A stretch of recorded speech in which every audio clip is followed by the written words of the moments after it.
Hello, my name is Wildstag, and thank you for tuning in to another used book rant.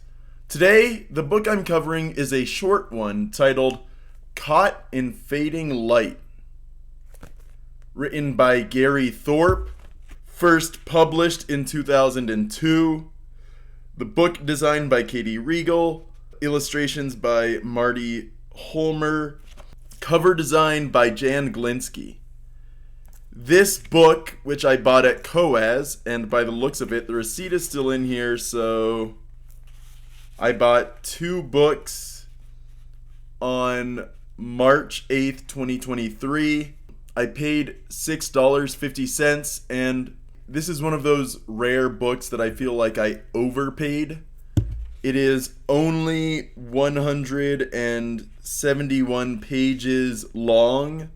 It is priced at $6.50 because the back cover price is $13. It's labeled as a nature book when really it's more of a meditation book, and it's basically just a stateside version of The Snow Leopard by Mathiasson. And what I mean by that is that both are focused on felines and both authors are hoping to see one, but instead of a post-spousal death journey of self-discovery and that kind of hardship, Caught in Fading Light is more about Zen meditations and looking at the world in that Zen way. The book states on the back cover that the author began studying Zen in 1960 and was lay ordained in the lineage of Shunryu Suzuki Roshi, and that this guy used to be a bookseller and jazz pianist and is now a full-time writer. This isn't really a book about mountain lions. It isn't really a book about nature. It's about one's place in the world and an obsession with an animal that clearly knows its place in the world, but is also really hard to find, which I guess is to some degree partly what the meditations are about. So, for example, part 50, and they're separated into parts, not really chapters, but like reflections. They're numbered reflections, and each one is in a separate labeled part. So part 1 is mountains are just mountains. Part 2 is mountains are not what they seem. And part 3, mountains are mountains once again, which I recall basically being one of those, like, it's a Zen reflective theme. Number 50, which is in the second part, part 2, mountains are not what they seem, says, if someone were to see me sitting here on this rock in the dark, they would not know that I was hunting for a mountain lion. There is no refulgent moon to light the sky. I have no night vision telescopes or spy cameras. I have no pack of hunting dogs. Certainly, there are no weapons here. If I am hunting mountain lions, most folks would find me pathetically ill-prepared. The Spanish philosopher Jose Ortega y Gasset once pointed out that philosophers from Plato to Aristotle often used words like venator and therutis to describe what it was they did. These words meant to go hunting. Today's philosophers still search the world for the answers to their questions. They hunt continuously, night and day. Sitting here in the almost total darkness, I wonder whether I'm a hunter or a philosopher, a tracker or a mere fool wasting my time. I remove the small flashlight from my pocket and break open the worn notebook. Attempting to assess my current situation, I write out 6 scrawled words: ambiguous motives, unfulfilled objectives, and dubious denouement. Some of this, however, is actually about looking for mountain lions and the stories of his reflections on them. So, like, 68, in the section about mountains are mountains once again, It starts: rare animals are difficult to find and nearly impossible to keep. Wild animals are, by definition, unpredictable and can revert at any time to behavior that might threaten their keepers. Human beings, on the other hand, are conscious of the divide between their wild beginnings and where they are today. Early ferocity has gradually given way to socially acceptable behavior, and savagery has been abandoned in favor of more efficient and creative ways of achieving desired results. One must always balance instinct, passion, and strong will with social considerations and collective concerns.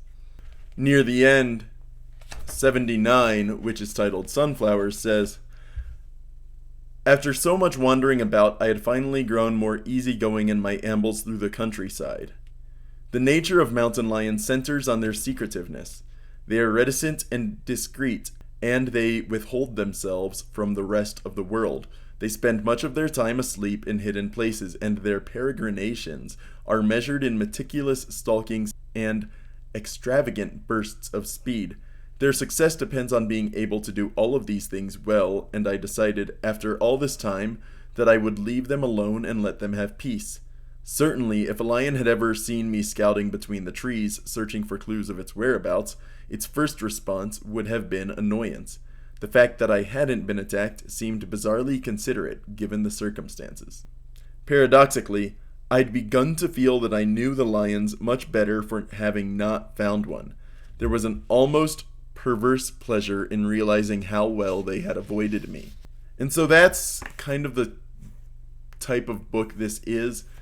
It's thoughtful and reflective and references a wide variety of philosophers and historians in its only about 150 pages of content. But it's not really informative from a nature sense, so I don't like the fact that the back cover has nature right above the barcode. I don't think it's really properly sorted. I think it should have been in a not self-help, or maybe not poetry, but something about like meditative reflections. Something in that vein, maybe travel, but nature, this doesn't do well at all.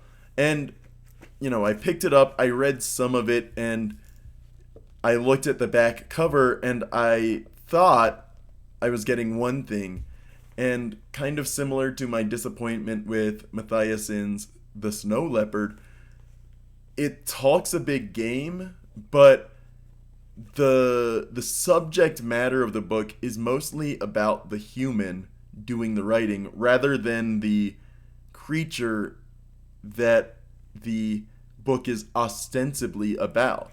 So yeah, I just don't really like that issue. The way it balances those two leans too far heavily in the Zen side of things and not heavily enough in the nature or understanding nature. It seems like most of this person's travels are in suburban California, near the edge of the suburbs where people have larger properties, but not quite on ranches or not quite off into the mountains far enough away that they're removed from the larger civilization. And so it doesn't really scratch the itches that I wanted it to, and because of that, I feel like I overpaid when I paid $6.50 for this. But then again, it was aftermarket, secondhand bookstore, so it's not like I paid full price and was disappointed. I paid half price and was disappointed.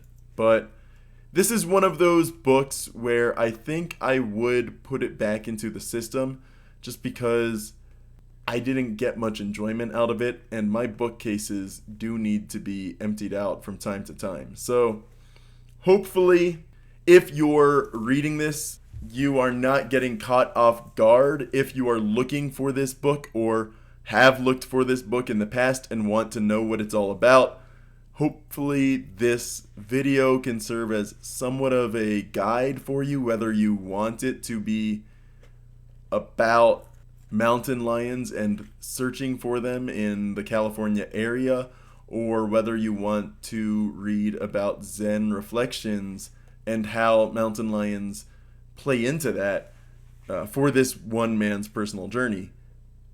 Either one, you're slightly more informed now than you were before opening this video. So, yeah. I thought it was an okay book. I wish I wouldn't have paid $6.50 for it, maybe $4. I would have been alright or more happy with it, but this is an okay book, and it doesn't feel as fun and engaging as The Snow Leopard while being very similar thematically to it. So, yeah, my name is Wild Stag, and thank you for tuning in to another used book rant.